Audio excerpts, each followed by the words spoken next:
तो यार आप लोगों ने फिल्मों, ड्रामों, गानों, तांत्रिकों, बापों, पंडितों और सपेरों के मुंह से बहुत बार ये बात सुनी और देखी होगी कि जो सांप होता है ना वो बीन पर नाचता है। तो क्या सांप वाकई बीन पर नाचता है? हकीकत जानकर आप भी हैरान रह जाएंगे और ये जो फिल्में, गाने, ड्रामे, बाबे, तांत्रिक और ये सपेरे हैं ना, इनको गालियां निकालोगे कि यार मतलब ये क्या क्या बोलते रहते हैं और क्या क्या बनाकर बोलते रहते हैं। पहले तो साथ ये बताओ कि क्या आप भी समझते हैं कि सांप जो है वो बीन की आवाज पर नाचता है? अगर हाँ तो तैयार हो जाओ, क्योंकि आज का जो सच है ना ये आपको थोड़ा सा हैरान और परेशान और सरप्राइज करने वाला है। पहली बात तो ये तांत्रिक पंडित वगैरह होते हैं ना, इनकी बातों पे ना आया करो और अंधविश्वास पर अंधाधुंध यकीन नहीं किया करो। यार देखो, कई दहाइयों से हमने फिल्मों में, गलियों में और मेलों में देखा है कि एक सपेरा बीन बजाता है और सांप नाचना शुरू कर देता है। लेकिन सवाल यह है कि क्या वाकई ही सांप को बीन की आवाज सुनाई देती है? और इसी सवाल पर आता है असल ट्विस्ट, क्योंकि सांप के बाहर वाले कान होते नहीं, मतलब कि वो बीन की आवाज सुन ही नहीं सकता। और इन सांप ने हमको चने के चहाड़ पर चढ़ाया हुआ था कि जो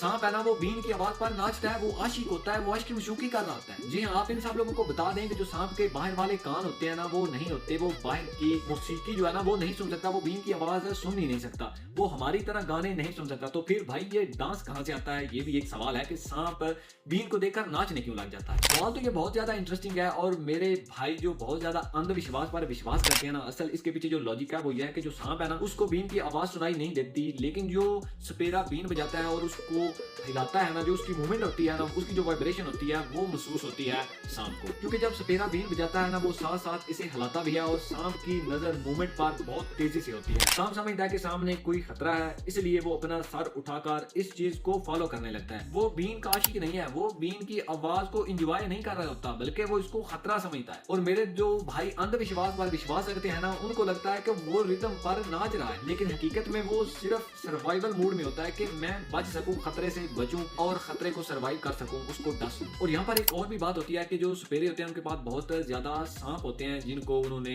एज अ तमाशा दिखाने के लिए रखा होता है। और बात थोड़ी सी अफसोस की है कि जो सांप उन्होंने अपने पास रखे होते हैं उनके वो जाहिर वाले दांत निकाल देते हैं ताकि वो महफूज रहें, मगर ये जानवरों के साथ ज्यादतियां, उसको दर्द होता है और वो उस तरह से अपनी जिंदगी बसर नहीं कर पाता जिस तरह से नेचुरली उसको करनी चाहिए या करनी होती है। तो अगली बार अगर आप किसी गली में, किसी मोहल्ले में, किसी मेले में सांप को नाचता देखें तो याद रखें वो म्यूजिक पर नहीं बल्कि खतरे पर रिएक्ट कर रहा होता है। हकीकत अक्सर कहानियों से ज्यादा अजीब होती है।